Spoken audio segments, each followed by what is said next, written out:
कभी सोचा है कि सदियों पुराने मंत्रों में आज भी इतनी शक्ति, इतनी ताकत कहाँ से आती है? आज हम श्री कृष्ण गोविंद हरे मुरारी के पीछे छिपे रहस्यों और कहानियों की गहराई में उतरेंगे। ये सिर्फ एक भजन नहीं है, ये अपने आप में एक पूरी दास्तान है। तो चलिए शुरू करते हैं ये सफर।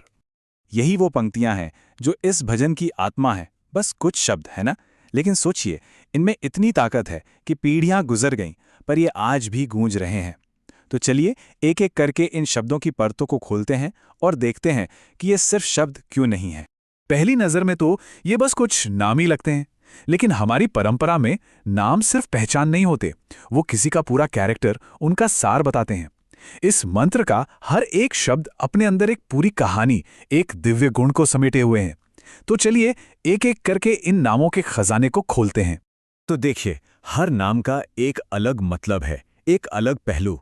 जैसे कृष्ण, इसका मतलब है वो जो सबको अपनी तरफ खींच ले, अट्रैक्ट करे, सिर्फ अपनी सुंदरता से नहीं बल्कि अपने गुणों और प्रेम से। गोविंद नाम उनके दो रोल्स की याद दिलाता है। एक तरफ वो प्रकृति और सीधे साधे जीवों के रक्षक हैं, और दूसरी तरफ वो हमारी भटकती इंद्रियों के स्वामी भी हैं। मुरारी, ये नाम उनके वॉरियर साइड को दिखाता है, बुराई पर अच्छाई की जीत का प्रतीक। और आखिर में नारायण वासुदेव, जो हमें उनके दिव्य होने का और उनके वंश का एहसास कराता है। और बात यहीं खत्म नहीं होती।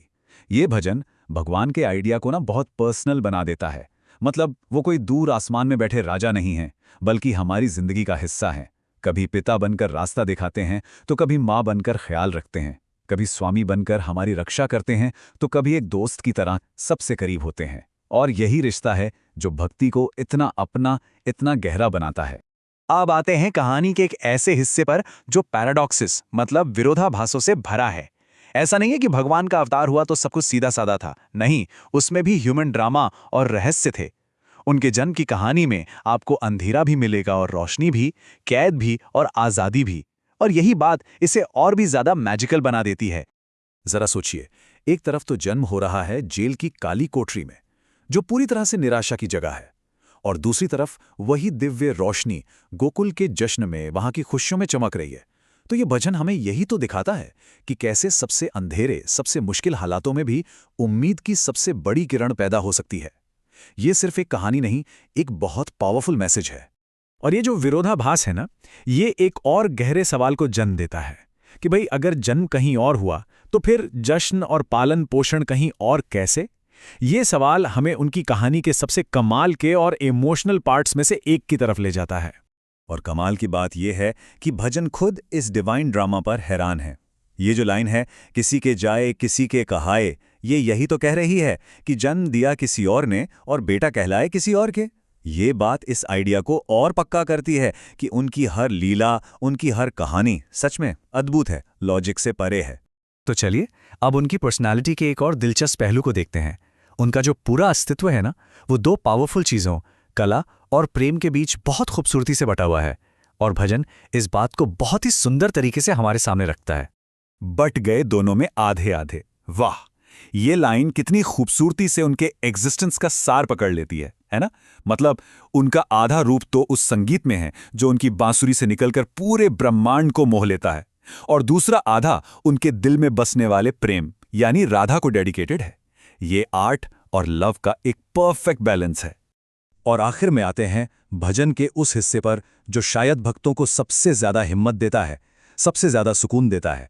एक रक्षक, एक प्रोटेक्टर के रूप में उनकी भूमिका। ये सिर्फ उनका एक गुण नहीं है, बल्कि एक वादा है, एक प्रॉमिस जो इस भजन में गूंजता है। ये जो लाइंस है ना, ये किसी भी भक्त के लिए सबसे बड़ा सहारा है। ये एक सीधा वादा है कि जब भी कोई सच्चे दिल से उन्हें पुकारेगा, वो वहां होंगे। और वो सिर्फ सुनते नहीं हैं, बल्कि एक्टिवली अपने भक्तों की जिंदगी से मुश्किलें हटाते हैं, उनके काम बनाते हैं।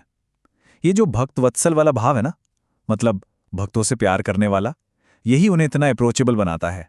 तो इन सारी कहानियों को जानने के बाद, उनके जन्म का रहस्य, उनके प्रेम की गहराई और उनके रक्षा करने के वादे को समझने के बाद, जब हम वापस उस पहले मंत्र पर लौटते हैं ना, तो उसे महसूस करने का पूरा तरीका ही बदल जाता है। अब ये सिर्फ नाम नहीं रह जाते, अब ये एक पूरी कायनात को पुकारने जैसा है। जब हम कहते हैं श्री कृष्ण गोविंद हरे मुरारी, तो हम असल में उस मनमोहक बांसुरी वाले को, उस वीर योद्धा को, उस दयालु रक्षक को और उस सुप्रीम पावर को, सबको एक साथ बुला रहे होते हैं। सारी कहानियां, सारे गुण, सारा प्यार, सब कुछ बस इन चंद शब्दों में सिमट आता है। तो बस इसी एक सवाल के साथ आज की बात खत्म करते हैं कि इन सीधे साधे शब्दों में जो इतनी जबरदस्त और एवरलास्टिंग पावर है, वो आती कहां से है? क्या ये इन कहानियों की ताकत है या फिर विश्वास की गहराई है? शायद इस मंत्र की असली खूबसूरती ही यही है कि हर कोई इसमें अपना अलग मतलब, अपना अलग सुकून ढूंढ सकता है।